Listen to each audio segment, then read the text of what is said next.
Hello there, this is 7Song with the Northeast School of Botanical Medicine, and that's what I'd like to do a little bit right now. Tell you about my school, the Northeast School of Botanical Medicine. I'm about 9 miles out of Ithaca, New York, and Ithaca has been my home for close to 30 years. I think it's a fantastic place to live.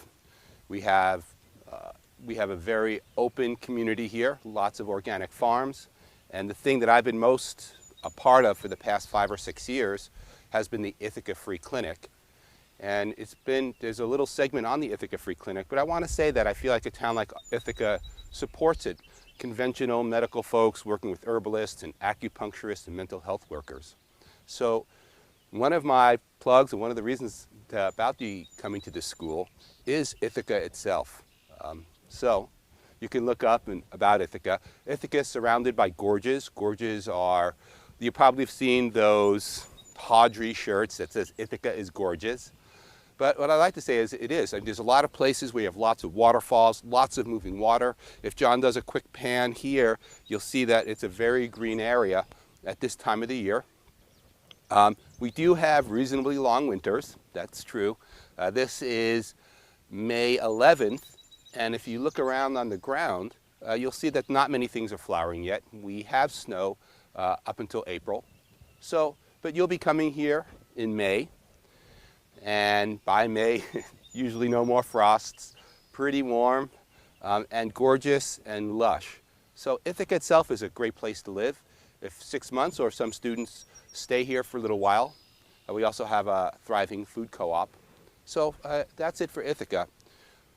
I want to talk just a little about the school as well. So you've been watching me doing this series. This is whom I am. So there are differences in the sense that, you know, I'm not always facing a camera. There's maybe a little more spontaneity at times, and also, of course, field trips. But the personality that you see is the personality that you get. If you're interested in a school with a lot of more of a kind of a scientific milieu and a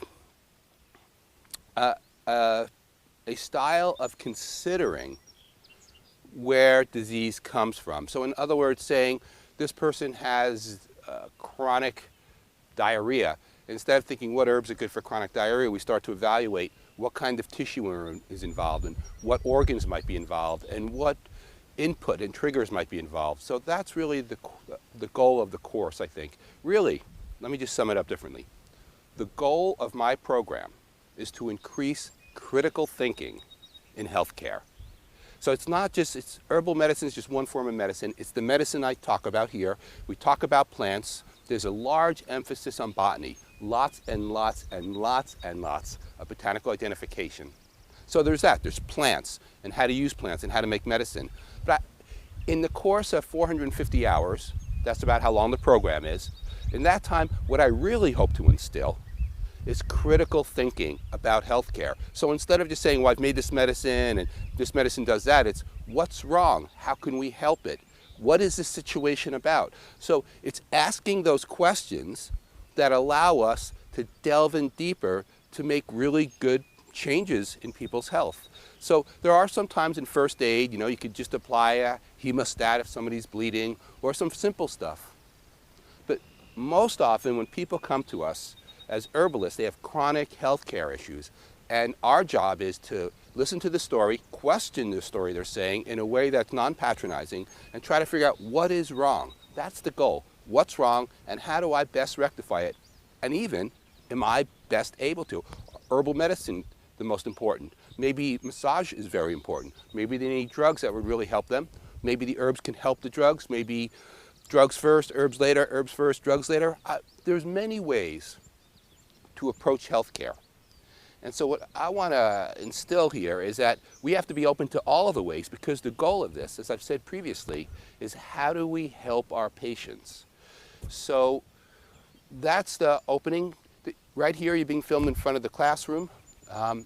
If you're interested in visiting the school, you're welcome to, but please give me a lot of notice. Please do not just drop in at my home, which, by the way, this is also my home. This helps make the school affordable just by having it where I live. But if you're interested in the school, give me a phone call. We'll set up dates. I would suggest visiting the school when the school is in session. The school is in session from May to November, so you can sit in the class and listen to it and see the other students and get a sense if it's something you like. So to kind of put into a small package, the school is focused on critical thinking in healthcare, very focused on clinical work. So what of just how to work with people, not just how to treat people with herbs, but how to work with people. Lots of time with plants. There's lots of field trips.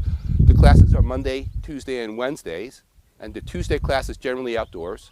Lots of technical, botanical identification, wildcrafting, gathering plants. Often I talk about how to do it, and students do it elsewhere by themselves, so we don't gather in huge scrums. But sometimes on the field trips, we definitely gather together. How to make medicines, and I think those are some of the basic ideas. One more thing to say. Obviously, I have lots of stuff to say. I'm definitely a teacher afflicted with chatterboxy. I consider myself as much a naturalist as an herbalist or a botanist.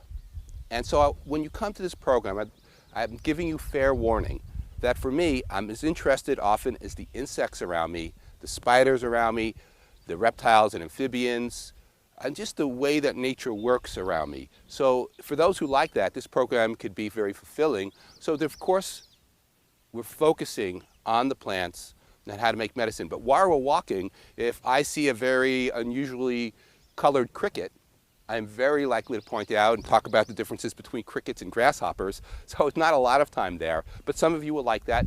Others who really despise nature, I'm not sure that this might be the best program for that, and that could probably be cut out right there. So you can cut out my despising nature part as he keeps talking. So I hope that you all get a sense of what this program is about. Remember, it's a personality-based program in the sense of I'm definitely the main teacher. There are guest teachers that come in. Trans folks come in and teach trans health. Women come in and teach women reproductive health. I do male reproductive health.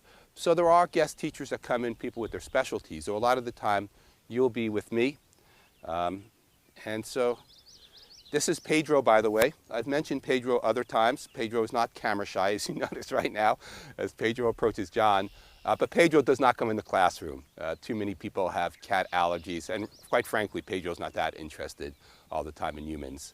So that's it for this introduction. The next step I'd like to do here is just show you the apothecary, partly to, be impressive about how you can make plant medicines.